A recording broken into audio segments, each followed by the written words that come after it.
Hello and welcome to the Overly Animated Podcast, where we take animation seriously. We talk everything animation here, including a Miraculous Ladybug, which we'll be getting into right now. I'm Dylan Hysen, and today I'm joined by April Collins. Hello. Sarah Dolman. Hey. And Alex Bonilla. Bonjour. Yeah, that checks out. Today we're talking the latest season 3 episode of Miraculous Ladybug, Oblivio, that aired today in the United Kingdom. Extremely notable episode of Ladybug to get into, a lot to talk about. Make sure you have seen this episode, and spoilers throughout for Oblivio and all previous episodes of Ladybug. Check out our previous Ladybug podcast at overlyanimated.com, on iTunes at overlyanimated.com/iTunes, or YouTube at youtube.com/overlyanimated. Let's get right into this. We're gonna have a lot to say about Oblivio. So April, walk us through your experience with Oblivio. Okay. So I only had to stop the show like 400 times because only. So as a result of that, I only had enough time to like watch it one time because I legitimately just kept okay. It was really cool that we sort of like dropped ourselves into the middle of like what was going on. But of course, all of my frustrations come from all of the relationship stuff, though it was really, really cool to see how like they sort of worked through the problem, together and without like being superheroes. So that was kind of fun.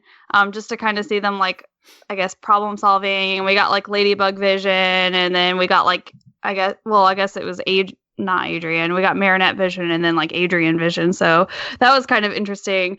But like the whole time I was just so frustrated because I'm like, look at this like legitimate cute couple, like being a couple, and they're so sweet and like it's so innocent. And at the same time I'm like, we're not going to get this back until like season 12. And optimistically. And that was just, it was hard to watch because of that. Like, it was a really good episode, and there was a lot of really good like one lines. Hawkmoth was super underwhelming this episode, which is fine because how dare you? Okay, he had some good moments, but like whenever I was like going back, I was like, did we even see Hawkmoth? And then I was like, oh, we did. And then I felt bad, but then I didn't feel bad because reasons. And there was a kiss. Dylan, there was a kiss. Okay. Yeah. Why don't you sound happy about it, April? What could you possibly be frustrated with here? Because it's like it never happened. And next episode, it's just not going to exist anymore, even though it's on the Ladybug blog and everyone can see it. But we're just gonna pretend that it didn't happen. And I love that, like, even like Master Fu's like, oh yeah, like at the end of this, like the magical ladybugs will take care of your memory. And I was like, great. Like, also love that they're like, well, I guess they weren't magical ladybugs this time. They were miraculous ladybugs. And I was like, are we changing the name of them? They change every time though. Also, Whomst, I only know Mr. Turtle. That's all I know. Yeah. Mr. Turtle! Yeah. Don't forget Mr. Turtle. Also, there was so much going on. I was also really confused who the villain was the entire time too. Like, I understood that the villain was Oblivio and that they erased memories, but they kept saying us, and I was like, who is us? Like, who is it? And then even like the explanation of them at the end didn't make sense to me. But yeah, it was a great episode. I enjoyed it, despite all my frustration. What? That does not jive with the rest of what you said, but okay. Interesting. I really did enjoy it, but like, it was frustrating. I hated it. I enjoyed it. Yeah. Exactly. That's kind of the Ladybug experience. Yeah, I was like, this episode is the Ladybug experience, like all rolled into one, and I'm gonna make my husband watch it just so he can, because he'll feel the frustrations too, and I'm excited. I think you have to make him watch every single episode before this in order to feel the full frustration. Nah, he's lived all of the other episodes vicariously through me. Yeah, that's good. Okay, April hated it but loved it. Sarah, what did you think of Oblivio? I simply just loved it. I love this episode. Hate? Where's the hate? No, I love this episode so much. I was just screaming the entire time. I knew right from the start that I was going to suffer greatly because it would all get reversed, but I was so happy about it that I did not care one bit. I just was just living for all of it. Like, this may have been, I don't know if this is like hot take, but this may have been the most romantic episode of Ladybug. Like, maybe second to Glaciator, but like this one was way more like gushy, romantic, falling in love, while like Glaciator was kind of like romantic drama, like longing kind of romance. And I am a sucker for the gushy romance, and so I just completely enjoyed all of it with like Adrian and Marinette falling in love. It was amazing.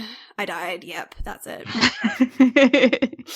Okay, I died in a good way, yes. Yes, of course. I don't think that's hot take that there's the most romantic episode. You got Adrianette, Lady agree. Noir, and Ladrian, all in this episode prominently. Yeah. Yeah. It was so beautiful.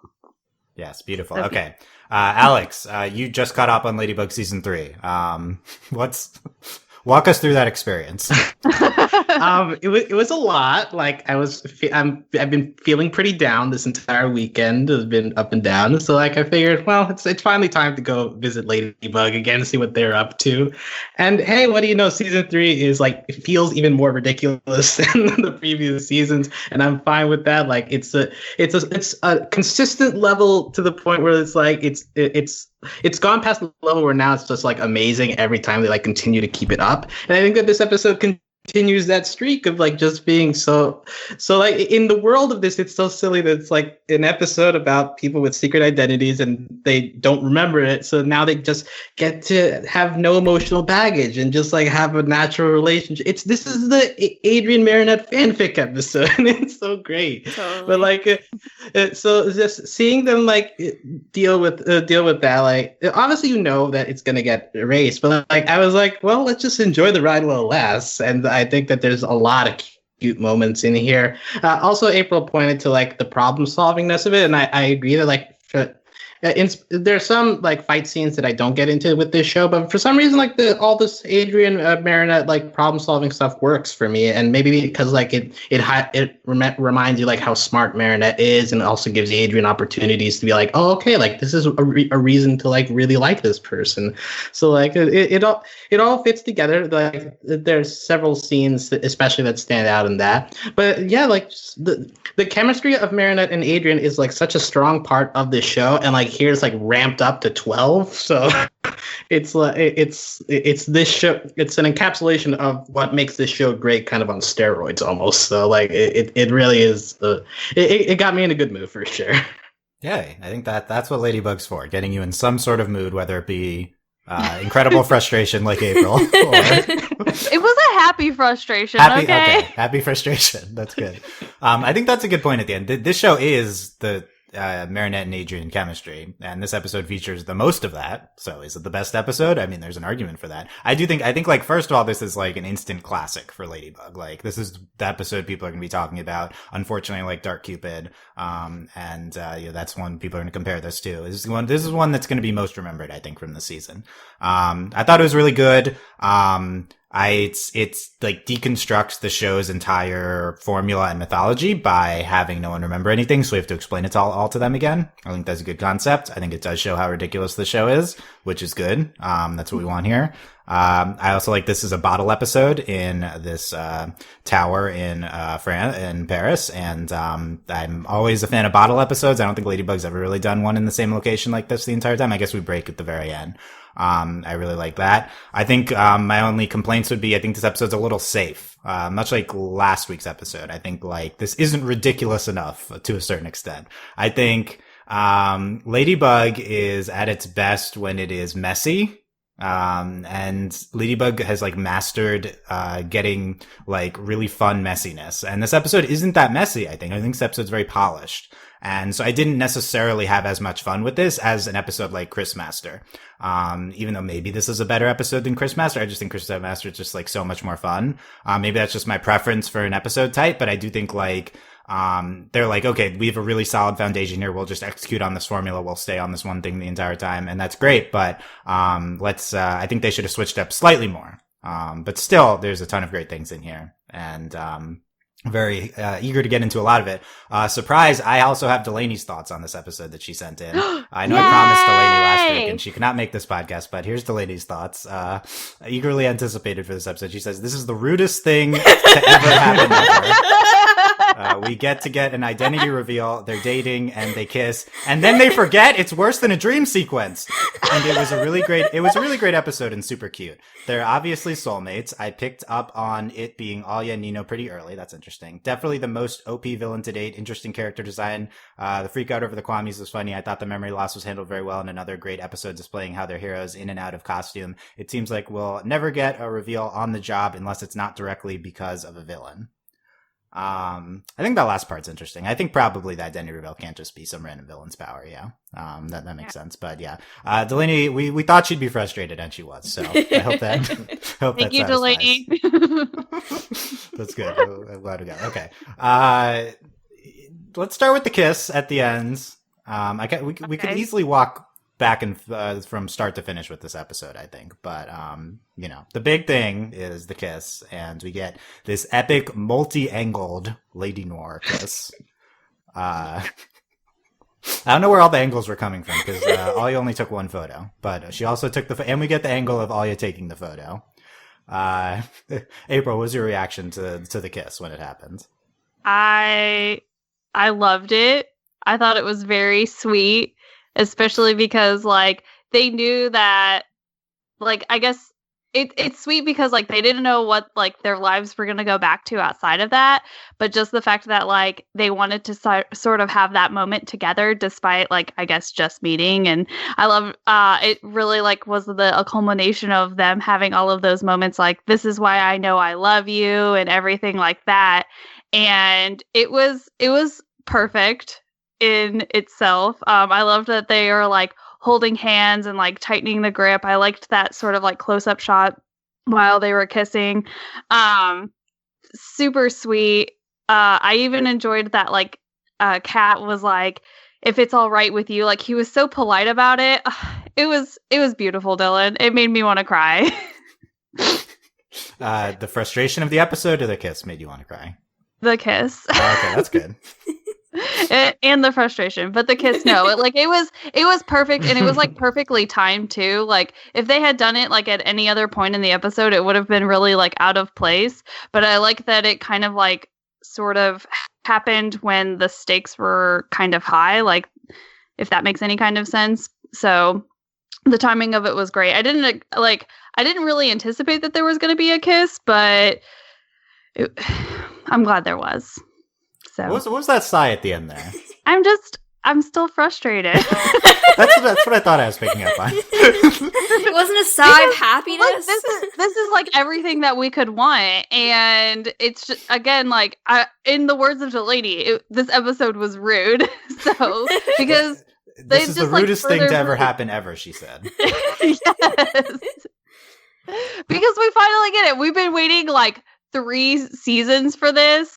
And here it is, and it was perfect, and it wasn't even I'm gonna say a rude kiss. It wasn't anything that Kat stole from her. He asked, and she agreed, so it was very consensual and everything like that. And it wasn't. I mean, I guess they were both under some type of result of an akumatized person. But it wasn't Dark Cupid, so not that I would even begin to compare this episode to that one. But it was just better, and it was great. It was better, and I was okay with all of the angles. So though I'm not sure how we got them, it's fine. What do you mean okay with? That was the entire thing, right? Isn't it the best part? All the epic camera angles. We have to. You got to highlight it. Capture the moment. Live the moment. Yeah. What you're talking about reminded me of one of my main points, which I didn't bring up about the episode, which is I think this episode is like good because of this chemistry between alternate universe Marinette and Adrian, who have no memory, and I think it like is really it's really organic how it's built up the love between them, and it culminates in this kiss really organically, and it's fantastic. But it's also like why this is so frustrating, because this is like what the show could be if we just deviated from the formula. Like this is what this episode could be. They could be dating and they could be really cute, and we tease it here. But no, we're not going to get that. We're not going to get that this season. We're probably not going to get that ever. So it's like it's wonderful, but it's also like, oh, why aren't we doing this more? Yeah. Well, and like, especially like the most frustrating part about it is like afterwards, like Marinette's like, I can't believe I kissed like Kat, and like and everyone at home is on their couch yelling and screaming at the TV like, it's Adrian, you just don't understand. And then like, is that what you were yelling? Yes. That's good. So with my laptop, I'm just standing on my couch holding my laptop up yelling, this is Adrian, stop it, like quit being crazy. We need pictures. You could be so happy. You were Tom Cruising about this? Okay. Yes, on Oprah's couch. Yeah, I found her couch. Okay, so. That's good. Sarah, what was your reaction to this? Bring it back to the Lady Noir kiss. I was just like, I screamed at everything, all of the cute interactions, but for the kiss, I was just like quiet because I had to just take in this moment of like, oh my god, it was just so great, and like I was just like holding my hands to my face, like, oh my god, it's happening, and I just was like taking it all in, and it was so sweet. I was just gushing. I couldn't handle it. And then I totally had the same like take as Dylan, and like, it's like, this is everything that I want to see. And because of that we're getting it now means that we're like never actually gonna get it, or we're not gonna get it till like season 12 or whatever. So it's like, but it's like, at least I have this episode to look at and be very happy for a short period of time. At least we have this episode. Right. We'll always have this episode. We'll always have Oblivio. That's true. That's our new catchphrase. Okay. Alex, was this the culmination of your binge here? This kiss? Yeah, pretty much. It's a good culmination of the episode itself, and I think like you remarked about timing, and I think, or April said that, and like that's why it works, because like it comes at the very end, like after they've defeated the villain, and like we've seen the development of their new relationship, and like it feels like a perfect bow. So like the kiss is a great way to end it, and it gives you a taste of what could be coming in the future, but like with the characters we actually know. Because another thing to remember is that in these versions of Adrian and Marinette are basically blank slates. So when the actual Adrian and Marinette like finally kiss, like it will feel a lot more earned, because they've had to fight through their own personal like stuff, the deals to go through before realizing their feelings. Whereas here it's a lot easier because they don't know each other, and it's like, well, they're stuck together and we have a relationship, ta-da. So like it's a nice it's a nice thing, but I don't think that it takes away from the joy that you would get when the versions we actually know end up getting to that point. So like I want to make that clear. Like I really enjoyed it, but also like it actually makes me more excited for when it actually happens, like with the versions we know. Also, I just briefly want to say with that scene of the multi angles, the angle from when the camera's like on the ground and we're at their feet and looking up at them. Not a fan of that version of the kiss. Just saying. That was the most epic one. Jeez. Yeah. I don't know. It feels weird to be watching somebody kiss from like under them. It's a weird feeling. But also, Alia taking a picture like as soon as she sees them kissing, like, oh, I gotta take out my picture. Like I get that she has a lady blog and all, but come on, give them some space. Like, we needed to be reminded that she had the lady blog, because we haven't like talked about it in forever. I guess not. Alex, are you saying you wouldn't take a picture in that moment? No, let them be cuddly together without like having it transmitted to the world. Like Dark Cupid, like TV cameras were watching it and they had no choice. But like here, there was a possibility that they could have kept that to themselves, and like Alia could have like pulled it out later to like mess with her. But no, we need to like spread it to the world so the world knows it happened. If these people who don't remember anything at all. So I'm just saying, I like Alia, but it's a choice to just like pull out your camera as soon as you see Jack kissing. Don't come for all you, Alex. I'm not here for that. I mean, yeah, I think that I think that the reason why we need Alia to take the picture is so that we know that why Hawkmoth knows that they have this love for each other, and that's their like weakness. Yeah. Does Hawkmoth follow the Lady blog? Obviously. Hawkmoth constitutes every hit on the Lady blog. Ali's blog isn't really that popular. It's just Hawkmoth that's constantly high-fiving it. I think that's it. Watching the videos like 500 times a day. Although, like, haven't we established that people outside already know there's romantic tension between the two of them? Okay, okay, fine. We'll talk about that because I'm eager to get into the big Hawkmoth reveal. Okay. Which is Hawkmoth's big line of this episode. He says, "I won't forget this, Ladybug and Cat Noir. The love you secretly have for each other will be your downfall." Hawkmoth, what secret? Everyone knows it. What are you talking about? Well, everyone knows that Cat Noir is madly in love with Ladybug, but apparently, I don't think Hawkmoth knew. I think he was just oblivious. But just like, because he didn't know. He lives in a tower doesn't mean he doesn't. What does Hawkmoth get? What's his knowledge of Ladybug liking Cat in an alternate universe going to be? Like, what does that help? Also, he remembers that. He saw the picture, I guess. Also, like the Akumatizer is only affecting certain people until, like, at the very end, he's got that giant ball in the sky. It's like, if you don't show up, I'm gonna erase everybody's memory. But it seems up to that point, they'd only be doing it to specific people. Yeah. Yeah. But... April, did you like that line from Hockey? Yes, I did. It was a good one. But why do you sound like you're acquiescing there? Like, why are we reluctant to praise Hawkmoth today? We're not. I wish he could have been way more ridiculous in this episode. Oh, so you're just disappointed in him? Yes, just a little bit. Also, I think it's great that Gabriel didn't answer his phone. Okay, so that's the next thing I wanted to get into. So if you want to leave a message, call my assistant. Yeah. / secret lover. Yeah. Yeah. They call the parents, and this is clearly the second most important thing, so that's the next thing I get into. And Adrian calls Gabriel, and he doesn't pick up. So what the exercise I want to get into is what if Gabriel picked up when he was Hawkmoth to this call? What if he did answer the phone? What would happen? That would have been great. Like, I want to see that.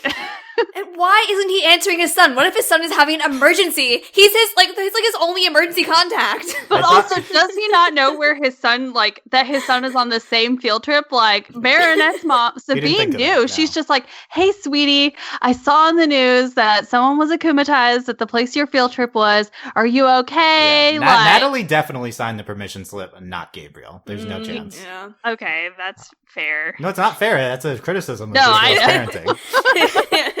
Natalie has the signature forged by now. Like, she definitely can do it. Do you think that, like, Gabriel had to sign a bunch of paperwork in order for Natalie to essentially be his guardian in the eyes of the school? Natalie could be a legal guardian. That's true. Huh?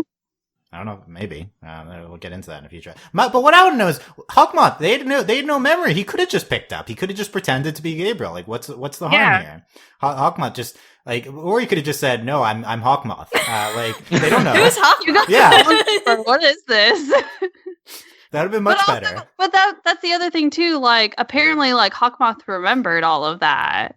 So, and I don't know. Yeah. Well, even like Alia, I guess, and Nino remember too. But typically, when people get akumatized, they don't remember anything from it. So, the people that were like akumatized or affected by the akumatized, by the villain, would forget, I guess. But in this situation, Alia and Nino, well, they had the picture. I don't know. The picture is the out here, I guess. I guess. But yeah, I just would have liked to see Hawkmoth pick up the phone. I would like ring in the tower. He's answered the phone as Hawkmoth before. Whenever he yelled Remember, at... he made that call to the gorilla to akumatize him. Like, we couldn't have pulled one of those? Yes, he was on the phone. He had to have been, because he... But what if he de-transformed? And then called the gorilla. So, get the call, de-transform, pick up. Why not? Is he incapable of doing a Gabriel voice as Hawkmoth? Like, why would he need to de-transform? I'm confused. That's true. I think Miru makes his voice deeper. I think that's true. I think the villain would become unakumatized. This is But Adrian doesn't know the difference. If his voice was deeper, why would it matter? Yeah. Either way, they have no memory. He could just pick up. Okay, I think he didn't.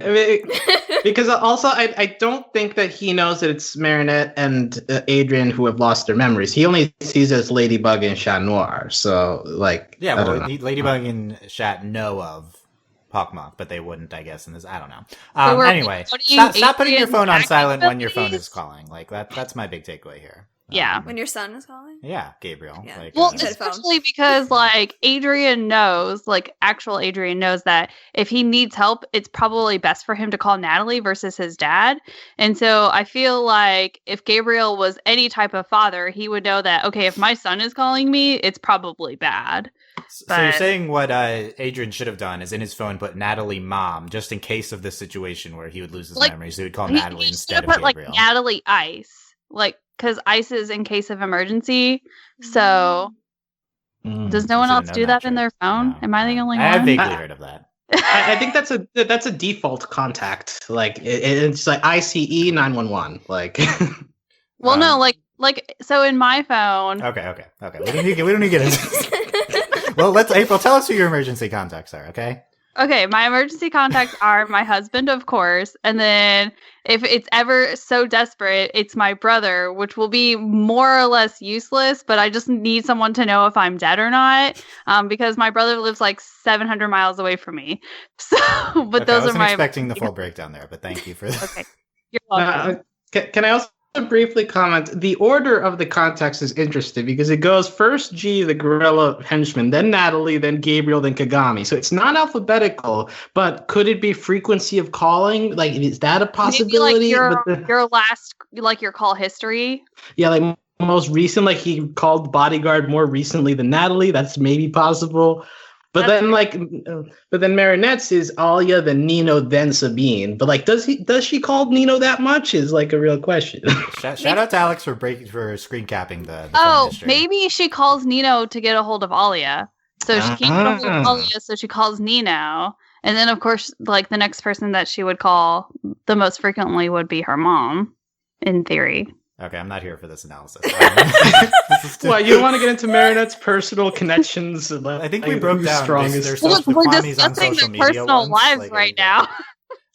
Alex, I thought you were going to tell us your emergency contacts when you butt in there. I thought that's what. That's where you're going with that. Dylan, who's your emergency contact? If I had an emergency, I would call nobody. Emergency contacts, like, is that a thing anymore? Like when you're going to like school. I had to put one when I signed up at a new doctor's clinic. They had an emergency contact there. Okay. I had to put one down for my job. In case I die. Okay. There's the breakdown. I know. Okay, let's go through the episode. Now that we've hit on the important things. Okay, so let's walk through the episodes. There's a lot here. I don't know if we can hit on everything. But the setup, they're waking up with no memory in an elevator. Ladybug and Cat. I think this episode is like the concept, and it's like, let's just do the concept or the entire thing. It's like a really strong concept. It's a alternate. It's like an AU fic, but the show's not above that. So I think this is a good idea. But I like starting here. It should be noted that we don't see the dehumanization. We're starting kind of in the middle again. I like that this episode kind of shows us how we got there eventually. It's kind of a mystery, and then it's like solved by Marinette without her memory. But this is in, I guess, the Sandboy kind of Chris Master lineage now of not needing to break down the entire in an episode that really like deconstructs the formula of the show. This is like a deviation from the typical formula of Ladybug. So and like Sandboy, it puts less focus on the akumatized than it does on how Marinette and Adrian deal with the situation, which I think is the right way to go. So like another good comparison to Sandboy there in terms of like leaving the akumatized until like midway through the episode. Right, and a lot of times in Ladybug, if someone gets akumatized, we don't really care about them or the reason they got akumatized. Here we do say why Ollie and Nino got akumatized at the end. Could be the weakest part of the episode. We'll get takes on that at the end. Okay. We can talk about it later. It's possible we didn't need to do that, but at the very least, not doing it up front is good. I think more Ladybug episodes should be structured like this. Like, we care much more about Marinette and Adrian's reactions than we do to the akumatized person and how they got there. Well, especially since we've put, like, I guess our biggest, new threat, which was Mayra, set aside. I don't know her. I'm not going to pronounce it correct, and I already know it. No, I mean she hasn't been on the show since. Yeah. That's what... Oh, I thought you were making fun of me because I pronounced it wrong. I'm saying I was that I'm pretty sure I did it right. It's not a person anymore. But that's the thing though too. Like if we're not going to go back to like season 1 like formula of episodes, but we're not going to also address the issue of like our big bad, then I like doing these sort of like weird deconstructed episodes or like episodes that don't necessarily like follow the norm, like so that we can focus on like Marinette or Adrian things, or even Ladybug and like chat things. So I love whenever we like break formula to do these kind of things. So instantly, like I'm always like, okay, I'm into this episode. Like you dropped me in the middle of it. Let's go. Very intriguing premise. Like we're dropping in an interesting place, not the typical way to start Ladybug. And right away they de-transform in front of each other. The frustration starts very early, I think. Here, I think it's all in the beginning here. I liked that Plog and Tiki didn't know who they were either. Yeah, that was an interesting wrinkle. Plog and Tiki also don't know. Kat says looks like we were at the same costume party. And they also buy their jewelry at the same place too. Yeah, jewelry too. And Marinette says they're giant bug mice. Apparently that's an Origins reference. But I like that line too. Then they start running from Oblivio. They figure out their names from their IDs. Glad we don't spend too long on that. Some memory loss things spend a long time on not knowing names. That's good. They can't unlock their phones, and then we start to get the first of some romantic moments between them. The chemistry is building. Well, like when they reveal their IDs, they do like the whole bows and curtsies, and they begin giggling together, and it's like, oh, this is cute. But then they like giggle like for pretty much the entire episode. So like it's cute, but like the giggles work a lot more in like that first part where they're like introducing themselves, and then like later it kind of begins to become white noise, but it not quite because like they're still cute together to the end. Too many cute giggles, Alex? Like there was not enough cute giggles. Okay. Falling in love incorporates a lot of giggling. Apparently, yeah. That's also like an instant chemistry from them. Clearly attracted to each other. All the more frustrating that they're not together. Yeah. They like accidentally hold hands and then they blush. Classic move. Adrian says, "I like this line for you. Wow, Marinette, you really seem like someone who always has the right idea at the right time. Instantly lampshading the lucky charm. That's good. First of a few. They like fall from this vent and they fall on top of each other and then they giggle. Yep. They blush. Have that like, oh my gosh, I can't believe I did that moment. Though they didn't have a choice. It was that I think that was one of the best ones. There's a few really great ones. They figure out how to unlock their phones, and they call the parents, which we talked about. So she unlocks it by blowing on the phone, so you can see it, as if the only time you touch your phone is to unlock it. Like what?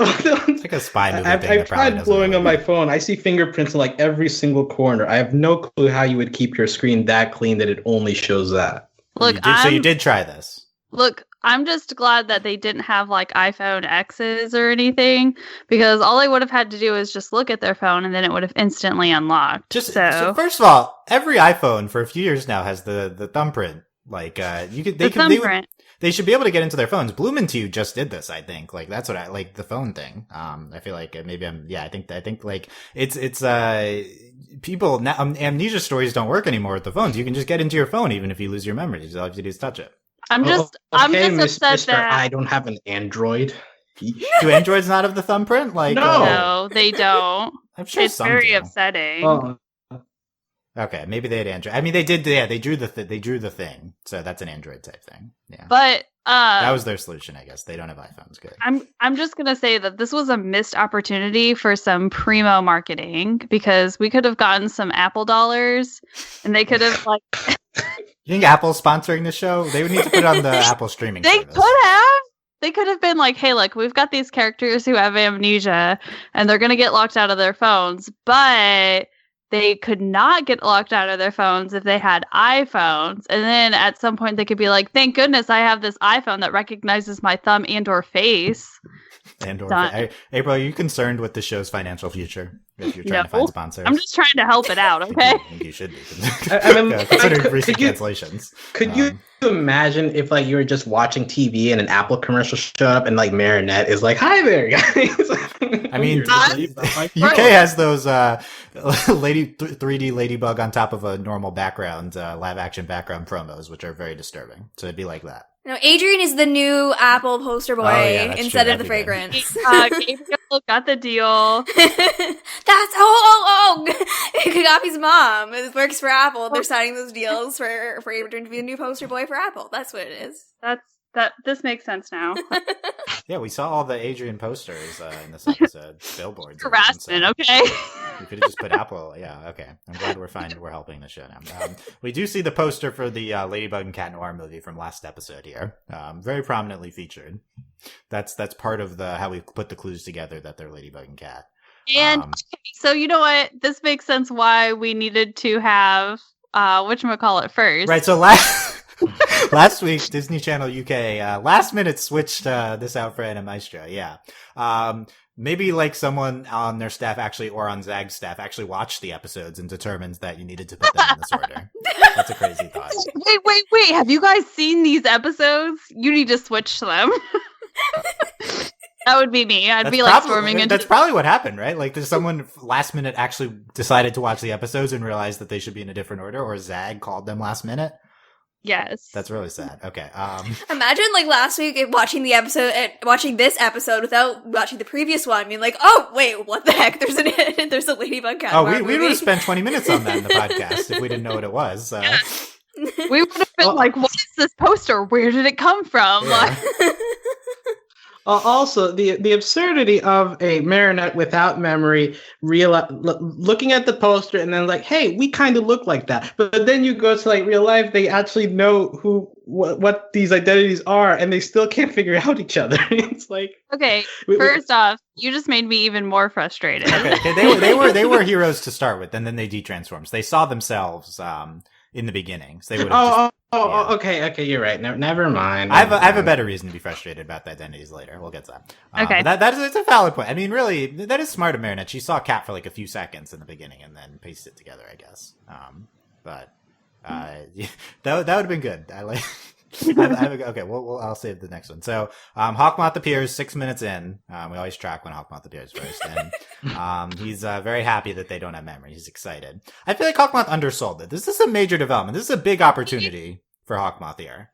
He really did. He undersold it. I don't think he he capitalized on how big of an opportunity he had. Like, this would have been a primo moment for him to come out of his tower and just come and snatch up some Miraculouses. He could have showed up and been like, hey guys, like, I'm actually your teammate. I'm your leader. Like, I'm going to keep you guys safe. Give me your... Oh, wow. That would have been such a good move. Yeah. See? This is why... April, why aren't you hockey? Exactly. This is why I'm thoroughly disappointed with Hawkmoth in this episode. Is this your audition for Hawkmoth, April? It is. Like, Lady Hawkmoth coming up with all the good ideas. Well, you want to be the new Natalie to give the great ideas. Oh my gosh. Yes. Okay. I don't know if you're listening. April, the live action movie got canceled. Yeah. There's nothing to try out for. He could have tricked them. Yeah, it's a good point. He could easily trick them because he's not above tricking kids. So taking advantage of children. These aren't infants, so I think this is above him. You know what? It's not far enough beneath him. He's like, these children are too old, but they're not like old enough for me to. Like I have not enough. I need to lower my dignity even further in order to. Yeah. Really, yeah. Hawkmoth is just so jaded at this point that he's like, it's another akumatization. They don't have their memories. Whatever. It's not going to work out this time either. My wife's staying dead. Like in himself, he needs to go talk to a therapist, a life coach. He can afford it. Look, Hawkmoth, we believe in you. You're better than this. Just needs some more pep in his step. Like he's accomplishes a lot. He has a lot of akumatizations. Like he's a 0% success rate, but he tries very hard. So right? He made an entire Ladybug and Cat Noir movie just to make Lila mad. So that's our latest thinking. Like at one point, did he think, you know what, I could just show up and just take the Miraculouses myself and trick them? And he's like, no, that's not a good enough like plan. Like it has to be way more complicated than it needs to be. Like do you ever wonder if he has like too much faith in humanity? Because he always puts the trust in these people he akumatizes to do the job for him. He doesn't like doing it himself. But maybe it's because like deep down he actually believes that like humans are capable of following directions, and really, that doesn't always happen, you know. So but Alex, you're saying Hawkmoth is such a good person, and he has so much faith in us. He keeps putting his faith in like irrationally angry people that he himself has made angry too. Like it's just not a good formula for success. So that's on theme with deconstructing the show's mythology that this episode does. But I like that Alex is positing that Hawkmoth is really a good person underneath it all, which we agree with. I just think that maybe like he has some like pillars of morality that he still hasn't gotten through to become pure evil, you know? Like he needs I think that's what he needs to have another breakdown. Oh, so you want Hawkmoth to go more off the deep end. Family member? I mean, Natalie is, on the side enough that like if that happened, I'm just saying. She's sick, and we thought we were killing Adrian last season. That's probably not happening. But yeah, okay. So Alex just wants more pain for our hockey. That's unacceptable. Well, no, but more pain to make him more absurd and a better villain. So No, we don't. Well, we just love and happiness. At a certain point, you become so absurd that you're successful. I understand, right, Alex. I appreciate you. No, April, don't wish this upon our hockey. I mean, come on. I'll always love Hawkmoth, no matter what.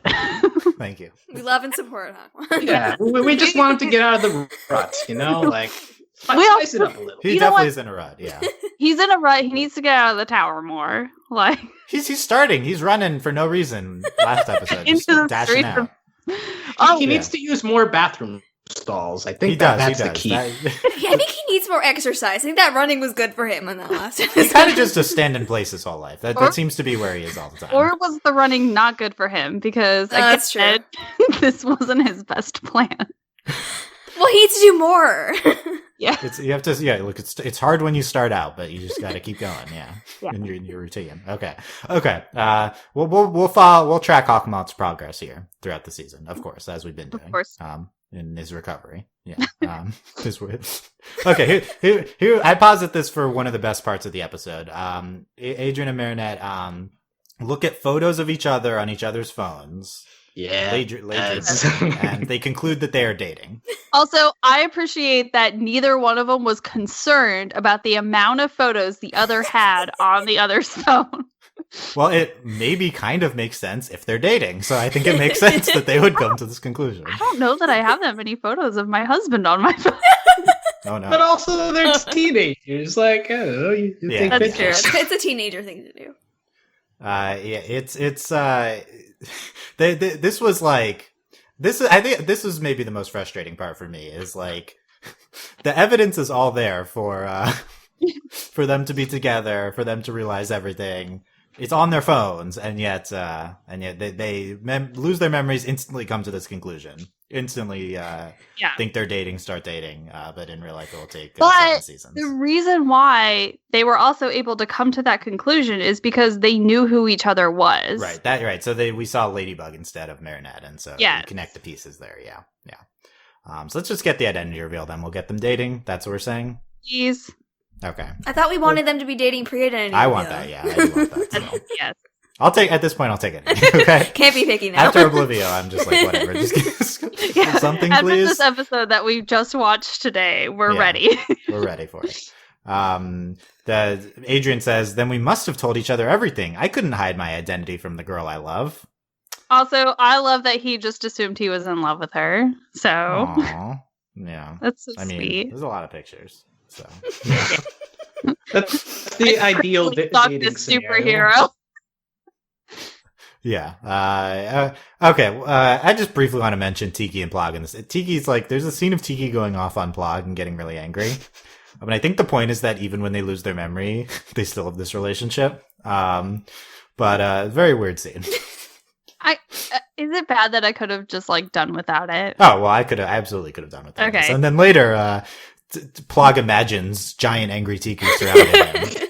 Yeah. You know the restraint it took for me not to make that the screen cap for this podcast. Can you still do it anyway? I might do it anyway. I think what this is missing is Plog needs to be more of a troll here. Like here, he's just basic, like, I don't want to deal with this, I'm out. But like, I feel like in other episodes, he's a little bit more trolly. Like he pushes Tiki's buttons a lot more than what he did here, which is just run away. So I think that's that's the special spice that makes Plog interesting in certain episodes. But like here, that part of him is missing, maybe because of amnesia. Like he lost that little piece of his personality, just like really bugging Tiki. I do think that Plog is his best when he's like the most trolly. So I kind of agree with that. Yeah, I have no further Plog analysis this episode. Okay. I'm over it as well. Except I really I know Alex's number one Plog stan. But even I admit, like, this is a down episode for him. But the psychological harassment line is good. That's fine. Okay, that was a good one. Okay, I want to mention the clues. So Delaney in her thoughts said that she figured out who Oblivio was. I was like, what? How'd you do that? Because on first viewing, I didn't notice any of this. But then we're rewatching it. The Oblivio talks about we will get you, and we're your best friends forever. You haven't forgotten us. I guess I just didn't. I ignored all of this the first time, but yeah, there's all the clues there that this is all you need to know before it's revealed. I still didn't get that because even like afterwards, I was trying to piece it together, and the only line that like you could have, I kind of in my head was like, oh, okay, that makes sense now. Was like the line where they say like, oh, we're best friends forever. Yeah. And I was like, and then Adrian said something about that, and I was like, okay, well that makes sense now that I know that they're like Alia and Nino. So does that mean that like Adrian and Marinette specifically were making fun of them? No, I think it's just a reference to them being their friends. But cause they made them forget their identities, and you didn't forget all you know. Yes, they have. But yeah, they're also Oblivio's talking in we, and maybe the voice kind of sounds like them merged. So I think that's cool. Okay, but question: like, if Oblivio knows that like Adrian and Marinette are in this building, but they don't know that Adrian and Marinette were Ladybug and Cat. Yeah. Trying to remember when was that. It's probably best not to think about this. I think that Adrian and Marinette do a good job at hiding from Oblivio up until they get to transform again. So, like, I don't think that Oblivio ever gets to see Marinette and Adrian. So why doesn't Oblivio if Oblivio can piece it together, Oblivio just needs to tell Hawkmoth? But I don't think he ever did piece it together. But then Oblivio says that we're your best friends. Yeah, so Oblivio, had to know who they were. But is he referring to Ladybug? Since, like, Ollie and Ladybug are kind of best friends. I guess the out is that Ollie and Ladybug do know. That's a reach. That's again, it's going to be like a huge reach, is because Alia and Nino are also heroes, and so they be like we're best friends with like Ladybug and Cat Noir. That's what I'm saying. Okay, yeah, that's the potential here. Maybe that's what we're going for. But do the four of them like hang out like in costume? No. Like, that's really weird. Like, hey, Heroes Day. And Heroes Day, Like, once. Alia, Once. like flags Ladybug down on the streets, and she's like, hey, I know you're gonna de-transform, but like me and Nino really want to hang out with like you and Kat sometime. We'd like to maybe catch dinner and a movie. So do you want to just go fetch our Miraculouses and we can the four of us can hang out? I mean, Alia would definitely do that, right? Like, she's the biggest Ladybug stan. I mean, why hasn't she done that? This is what that clip show episode should have done. Like, just showing us, like, hey, off-screen adventures of like them and their little miraculous. That defeats the purpose of reusing stuff. But yeah. But, like, I need an episode of like off-screen stuff happening. Yeah, like a fake clip show. That'd be fun. Yeah. Ooh. Is that not what Oblivio was? That's true. That is. It is a like a past things that no one will remember that was displayed. I mean, it's in the present, but yeah. Okay, let's keep going. We have a lot to get to here. So what? The frustrating line here from Marinette. One thing's for sure: if we're superheroes, he can't find out about our secret identities. Like, is this such a tenet of superhero culture that Marinette would, when losing her memory, would instantly say this? Like, this is driving the entire thing. I feel like, yeah. If this was not so ingrained, then we would not be in the predicament of the show in the first place. Look, the entire premise of the show. She's seen Iron Man. She doesn't want that for herself. I guess so. She remembered that part. Yeah. So we do interesting things with the Ladybug vision in this episode. So we get this grayed out version of Ladybug vision, Marinette vision, for her distracting Oblivio. So this is like we've talked a lot on this podcast about, is Ladybug vision Marinette's thoughts, or is it the superpower? Thomas has said it's Marinette's thoughts, a representation of that. So here, there's no Lucky Charm involved in this. This is a direct representation of Marinette's thoughts, and we get Adrian's thoughts later too, representing the vision. Adrian vision. Yeah. Adrian. So both of those new, not like lit up in colors like the normal Ladybug vision. I think it might be the color of more like of her clothing. Yeah, because it looked very like gray and pink to me, versus like red and black. Yeah, different toned, or at least, all right, like different representation here, and it enforces the idea, I think, that this is not a superpower thing when Ladybug does this. This is just how this show represents thinking. So I think that's a cool way of doing it in this episode. Yes, I'm glad we could finally have it explained. Yeah, I think this episode handles it better than there's one I think that displayed this well in the last 15 or so, I don't remember which, but this is probably the best we've gotten. And then Adrian says, "No wonder I fell in love with you," in response to this. Yes. Yes. Adrian likes Marinette for her smartness. That's nice. Mm-hmm. Yeah, I mean, in at least these alternate universe versions. Yep. We just need Marinette doing more time, like more showing how like super smart and strategic she is. Oh, not like falling over herself in front of Adrian all the time. She just needs to get over herself. Okay, well, now that they're hanging out more, maybe she can display her actual personality and intelligence to Adrian instead of typical Marinette situations. That's what we thought like a season ago, though. Oh, they're friends now. This will go much faster. No, not so far. No. They pull up live news streams in order to figure out what's going on. This is a smart move. And we see memory wiped Roger and Nadia. We see the news is showing like a past clip of them getting hit by Oblivio, and Marinette sees that she left a message to herself and connects it back to the beginning, and so she knows to call Master Fu. This is one of my favorite parts. Yeah, good. Yeah. Marinette being really smart. The things are clearly displayed in the beginning of the episode, then they're explained later. It connects really well. I think this is really well presented. Also, before this, we see not one of the best parts of the episode. Oblivio plans to draw Ladybug and Cat out of hiding with a giant purple bubble above their head. Yeah, I was like, okay, you're making a giant purple bubble. Like, what of it? Like, I can also color a purple circle on a piece of paper, but I don't think that's gonna draw out Katie or Ladybug and Cat Noir. I almost said Katie Bug. Kitty Bug. Yeah, I mean, in theory, this is going to make them all forget if they throw this on all of Paris. But this is such a Ladybug season 1 move. Giant bit thing above Paris in order to affect the entire city. This is like the stormy weather kind of thing. This is probably stormy weather. The Pharaoh, right, episode. I think we do that there. Also, were we in Paris? Because I didn't see the Eiffel Tower once. Well, so we were in a credit to this episode, we distinguished ourselves in Paris without using the Eiffel Tower or the Louvre. We were in the Montparnasse Tower. Yes. I think it's close to the Eiffel Tower, so. Oh, so it's close still to the Eiffel Tower, tower. so we couldn't see it? It's still the Eiffel Tower? No, it's still a tower. It's still a Maybe tower? that's all we need. We just need a tower. Right, so you just need a tower in tower, Paris. yeah. But I love that it was a bottle episode in a distinct Parisian location there's only two that are not distinct, but we still could have fit the Eiffel Tower in somewhere. We could have saw out the window. I think we could have seen it, yeah. Did someone steal the Eiffel Tower? Because we haven't seen it in a couple of episodes. Are you concerned that Carmen I'm San worried Diego about the style Eiffel the Eiffel Tower is gone? or Maybe something? maybe this is why Hawkmoth has been distracted, because like on the side he's like, okay, I gotta do something with the Eiffel Tower now that I've stolen it. But I think this makes sense that Hawkmoth would endeavor to steal the Eiffel Tower. See, look, now he's doing real villain things. He's like, because that's like a classic villain move. Yeah, like, it is. haha, I'm gonna try and steal the Eiffel Tower. Like, It is a classic villain move. But then where would his villains go? Right, that's where he always sends everyone.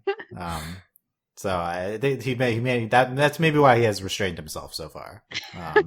I do think we need a Eiffel Tower's missing episode. We could certainly do that. can we Come up with any reason, million any reasons, reason for the Eiffel Tower to disappear? any villain power that could get the Eiffel Tower gone. There's so many options. Like, let's do it. And then everyone reacts like it's the worst thing in the world. Like the world is ending, that the Eiffel Tower is gone. So People I think around we the need that. world are upset. We see cut to news broadcasts around the world, everyone in mourning for the Eiffel Tower. Yeah, It's time to be bemused. The Eiffel Yeah, Tower's no. gone. yeah. I think that's what we do. No one's. No, we're all very sad. We're very sad at that. Okay. We're calling Mr. Turtle now. We're calling Mr. Turtle. I like Mr. Turtle. He explains to them a bunch of stuff. Oh, he says the miraculous ladybugs will repair everything anyway, as referenced. Magic ladybugs, miraculous ladybugs here. Yeah, it's interesting. It's like, oh, you figured out your identities? Meh, you'll forget it anyway, so what do I care? Yeah, Master is anyways. very chill about it. He also explains that there is a user's manual in their phones. which I was That's very so confused about, good but I to think he says know. phones. Yeah, so the bug and cat phones, and we get the information from Mr. Turtle. Marinette transforms, and she's like reading the manual, and she says "Lucky Charm," and then the Lucky Charm happens, and she gets the teapot. I think that's good. That's a good scene. That was like probably one of my favorite lines of the episode. She's like, "What am I supposed to do with this? Make tea?" and normally it's like really corny when they like joke about the Lucky Charm thing, but the way that like Christina V delivered this line and Marinette's expression, it was just perfect to me. Yeah, I think that I also noted that Christina V line read. We noted last episode, I think, that Christina V had a really strong performance there. I feel like she's really turned it on for Marinette recently, and that was a really good line read. Also, the teapot's a repeat. I think the teapot led her to Master Fu before. Well, that's why I was really confused by the teapot too, because I was just like, no, wait, we already called Master Fu. Like, do we need to call him again because your phone's not working? Are we out of objects to Lucky Charm? Are there not enough? No. Why can't we Lucky Charm? Well, because because we had the lipstick too, and haven't we had the lipstick before as well? Maybe that's probably true. I feel don't know. like- I think that was underrated. Lucky Charming the Eiffel Tower. I'm gonna revisit that at a later point. Okay. Adrian wants to fight beside Ladybug. But most of all, I wouldn't want anything to happen to you. I'm starting to understand how much you mean to me, Adrian. And then kisses him on the cheek. Adrian kiss. Oh. Yep. And then Adrian says, "Whoa, I don't need any memory to know I love that girl." Ugh. So frustrating. I loved it. It's beautiful. It really is. It's so Sarah, great. where does this rank on the Ladrian moments in the show? Oh, it's up there. It's good. Like there's been I'm not gonna go over all of the moments. I would spend And this 10 is a minutes on it. real Ladrian, right? They actually are in love with each other. You get to see it here. It was perfect. Okay. It's perfect. We had everything for all fans of any combination except Meerkat, because Meerkat fans don't deserve it, so that's fine. That's Whoa. Ah! Wow. I'm just trying to get hate comments about Ladybug. I think the fandom's too nice, so I don't think they'll do it. But no, Is it because of us? Is it because we're too nice? Yeah, I think so. Oh, I can be mean. It's fine. No, Maricat, the less pure ship, right? So they don't get the moments here. I think that's fine.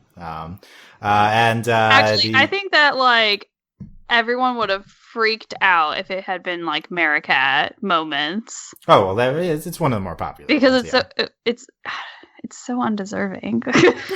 Wow. Okay, I thought I was being mean. Okay, let's keep going. So I need to talk about Box Cat. So Box Cat was so cute. Adrian uses Adrian Vision. He constructs Box Cat, and that's his version of helping out as he becomes Box Cat, which is also hilarious because cats love to be inside of boxes. Yes. Wow, here's my take. Box Cat obscures Adrian's identity as Cat Noir better than the normal Cat Noir costume. So this is actually understandable. You're not that hot. Like if they looked like this, of course you don't know who's underneath the boxes, but as is, it's obviously Adrian. Well, Dylan, I'm sorry, but he put on the Box Cat suit and I knew who he was instantly, but Cat Noir I'm still trying to figure out. So it's a mystery for the ages. You're right in line then with the show. Also, we have to be practical. Like Cardboard Cat, he still looks kind of cool, like because he's handsome enough. It works fine. But you lose some agility. Like all the bots is rubbing up against each other. Like you can't do those like fancy cat rolls. I also appreciated that he made himself a like bell and I didn't notice that. Okay, that's good. He needs to have all the touches. Yeah. Also, Alex, he also doesn't have superpowers. I feel like that's the bigger hindrance here. Yeah, that's a problem too. Okay, then Plog comes back and we transform, and Plog's like, "What's Plog or claws out? What's that?" I like my favorite line. I want to talk about this joke for a second. So, Cat says that's not going to be easy, lady. To Ladybug, and then Marinette giggles. So she was into it. Let me tell you what was he about to say Marinette and then said lady instead. So like Marinette lady, like that's. So I don't think he was remembering that he calls her Marinette. He knows that it's Marinette, but it's Ladybug now. That's not gonna be easy, lady. So like it's like a joke on that's Cat's normal catchphrase, but this time he was just covering for himself. Anyone else have that read? I didn't, but I like that read. Okay. Mm-hmm. I thought, like, I just read it as, like, oh, he's, like, coming up with his catchphrase again. Like, my lady. Like, right. You know? I think he's coming up with it, but I feel like, it came from the Marinette. Yeah, it was the start of the Marinette name. And then, So how come he can't tell when he's saying, no. Right. No. That'd be too easy. I think, right. I don't know. I think that's the show's intent, but I think that's clever if that's the intent. I guess that works in. I don't remember what the lady is in French. I think that if that was the intent, they would have had him read the line better or differently. I got it from that. I don't know. But tell us in the comments if you read it this way or not. I don't know. I'm interested. Ladybug says his left hand must be where the Akuma is hiding, and Cat says, "Okay, I've got no idea what the Hakuna Matata is, but I trust you." So he does remember what the Lion King is. That's important memory. Alex, is Cat just highly anticipating the upcoming not live action Lion King reboot? He is. For sure, yes. Look, the main characters are lions. He's a cat. He's into it. I think he is into it. Yeah. One of his people. He also voiced like 3 characters. Yeah, I think in their world, Cat's probably voicing. Does Chloe voice Nala in that version? Oh god. Yeah, let's put Adrian into the voice cast now that we know he voiced Cat in the animated movie. Let's put Adrian into the voice cast of upcoming movies in our world too. Gabriel voices Scar, obviously. So why is the whole family involved? Adrian's the famous one, right? I guess Gabriel's. Well, Gabriel's the rich one who can pull the strings to get whoever cast. He can pull strings with Disney. That's big. Yeah, but he's already played strings with Apple, so that's true. Yeah, he always puts Adrian in the spotlight, so he doesn't have to. So. They probably got Jagged Stone to Jagged Stone. That's a real celebrity. Yeah. Okay. Yeah.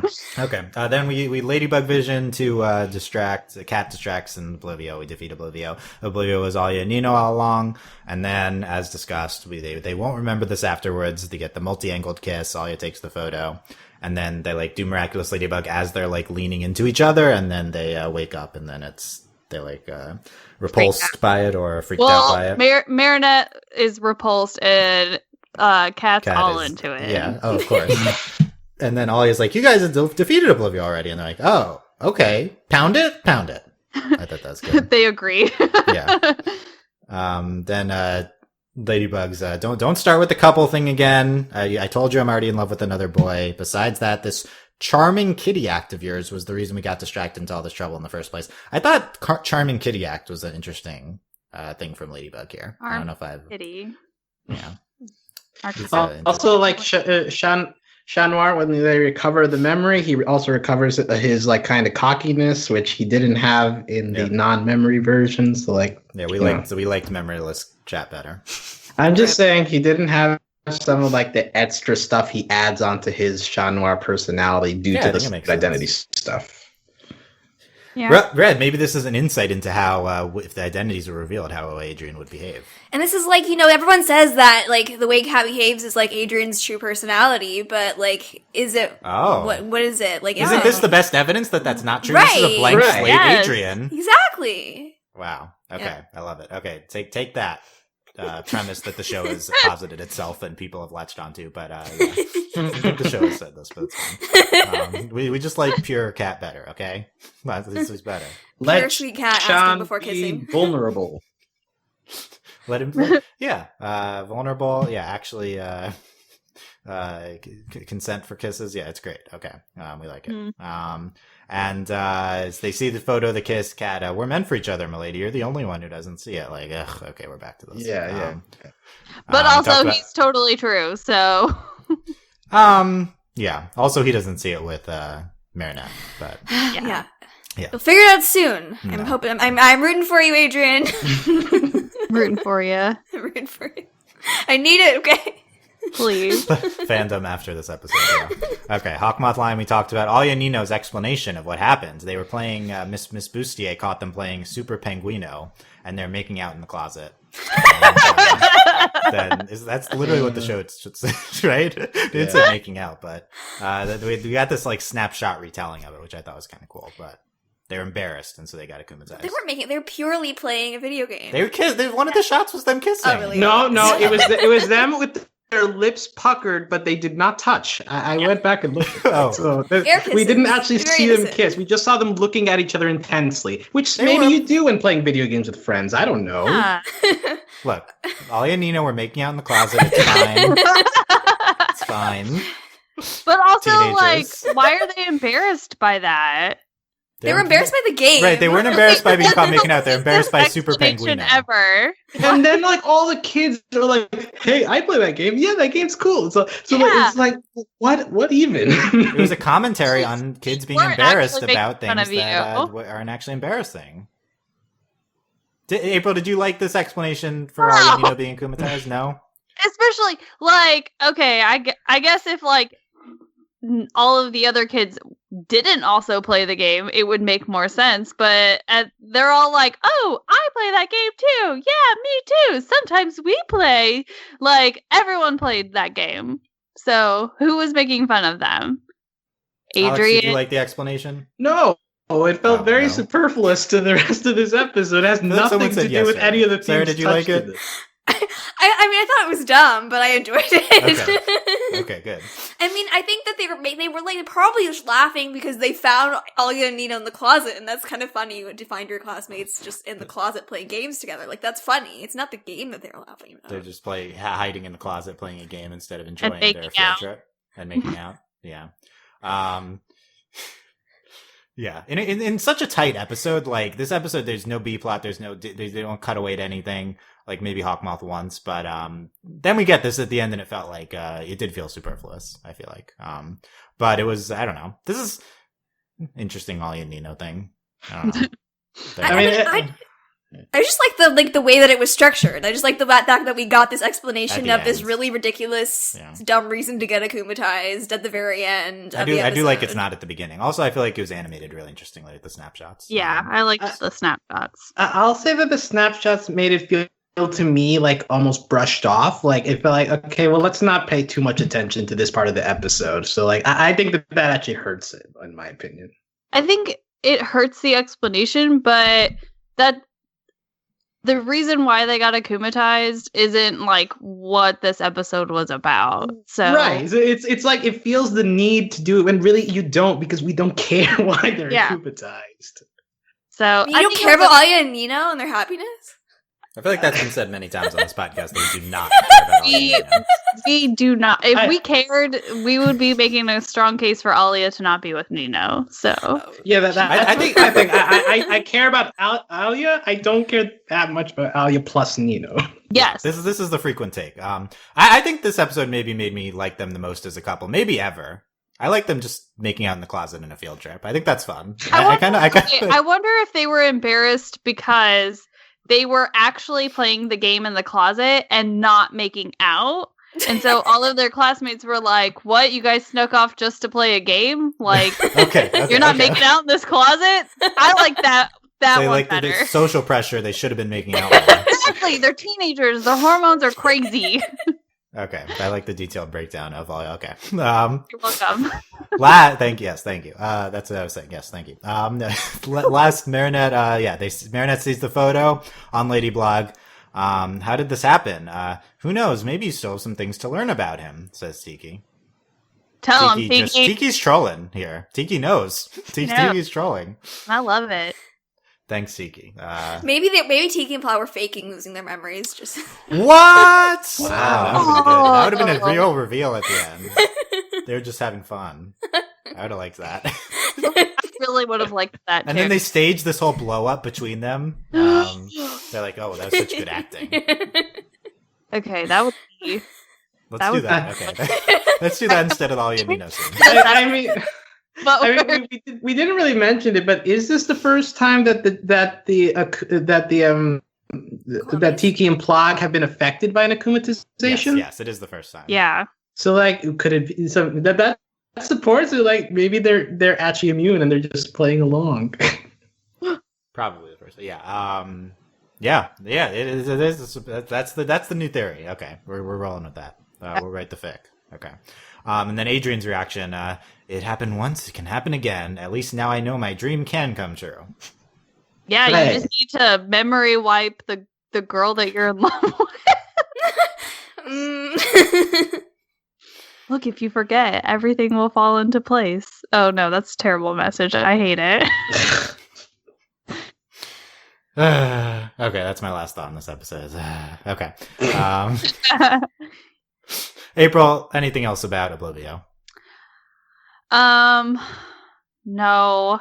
I think I've done a very good job at telling my feelings. And don't take my frustration as me not liking this episode. I really did like this episode, and I loved all of the precious moments. It's just, yeah, it was a good episode. So I don't want anyone to think I didn't like it. Please don't hate me. I'm on Backorder as the best episode of season 3 so far, and maybe the best episode of the show. Do you like Oblivio better than Backorder, April? Ooh, no. I like Backorder better. All right. So do you like Oblivio or Backorder? I don't know. I might have to go back and rewatch them. But it's close enough. It's close, but okay. Yeah. Okay, interesting. Any final thoughts, Sarah? Yeah, this episode made me really, really happy. I applauded at the end. I was like, yay! Even though they lost their memories and it was all reverted, I just had such a great time watching this fanfic come to life. And I was gushing and screaming the whole time, and I just really hope it doesn't take till season 12 to get to this stuff again, because I love it. Yeah. Oh, well. Yep. It will. Yeah. Okay. Yeah, I know. Just shh. I'm just let me dream. I'm glad you avoided the frustration. Tell us in the comments also if you were frustrated or okay, or if you're just happily suffering like me. Yeah. Okay, there you go. Alex, you just watched it all. What was the best episode of season 3 so far? I really enjoyed Animastro. So okay. So that was my favorite. I'm between backwarder in Oblivio. I think I prefer Oblivio personally. And also just one thing that we didn't mention, Adrian watched Marinette transform into Ladybug, and he was very impressed. He was like, wow. So like, maybe we should renew our joy at watching transformation sequences too. Adrian watched it for the first time and he enjoyed it. So we should also enjoy these things. No. Wow. Okay, fine. How dare you? What? Come on, just like erase your memory every time you watch a Ladybug episode. I've always said I'm good with the first time. The first transformation sequence, that I'm good with that if we switch it up. But the 55th time in this episode, I did not share the same joy. That's the trick. You got to forget what it looks like every time you watch an episode, and then you'll be amazed every time it happens. We'll just wipe my memory before. That seems like a lot of work. I'm not into it. Just I remember things very vividly, so. Yeah, well, I don't. I have a terrible memory, so that helps things sometimes, and it doesn't help other. Every episode is a joy for you, then. Yeah, and just like getting to final thoughts, like this episode made me really happy. Like fanfic come to life is pretty much the TLDR of this episode, and it's great, and it's very fun to talk about it as well, just because like there's like lots of little details that, as a result of all the mythology that the show has built up. So like when they do these in jokes, it makes it a lot funnier to like pick apart. So it's a great episode to talk about. All around good experience. Ladybug fans should love this episode. Tell Ladybug fans what they should love. Well, okay. I love Hawkmoth. Fight me. I love this episode. I'm Ladybug fan. Okay. Yeah. That's good evidence. Yeah, we should love Hawkmoth. That's what we're gonna put out in there too, right, April? Yeah. Yes. That's okay. No, they will. I agree. This will be a very popular episode in the fandom. I definitely think so. Like I said, I think it's an instant classic episode. This will be talked about for a while with the show. And I do think it was really good. So I'm happy with this entry from season 3. Looking forward to whenever we get the next episode. No currently scheduled in any country, so we'll see. Whenever it is, we'll be back to cover it. And you can subscribe to not miss whenever we get to that coverage at iTunes, overlyanimated.com/iTunes, or youtube.com/overlyanimated. Come on our Discord to talk about Ladybug. Recently got rid of the Ladybug spoilers channel, just Ladybug. Could talk about the episodes there right away. Miraculous Ladybug channel at overlyanimated.com/Discord. And support us via Patreon at patreon.com/overlyanimated. Thanks to our current patrons, especially our patron of the podcast, Carter, aka Cardboard. Cardboard Cat. That's there's this random chance. And, Cardboard Cat belonged in that Craig of the Creek Cardboard episodes. That nickname is a reference to. So that'd have been fun. And thanks to our patron executive producers, John, Ryan, Steve, Alex, and Hugh. Check out our regular Star Wars: The Force of Evil season 4 final season coverage. Alex hosted the latest episodes. Find out at overlyanimated.com, and a bunch of other stuff at overlyanimated.com, including regular Promised Neverland coverage and some other cool stuff coming up as well. Recently had a DuckTales podcast. Check all that out at overlyanimated.com. Thanks for listening, guys. We will see you next time. Bye. Bye. Bye.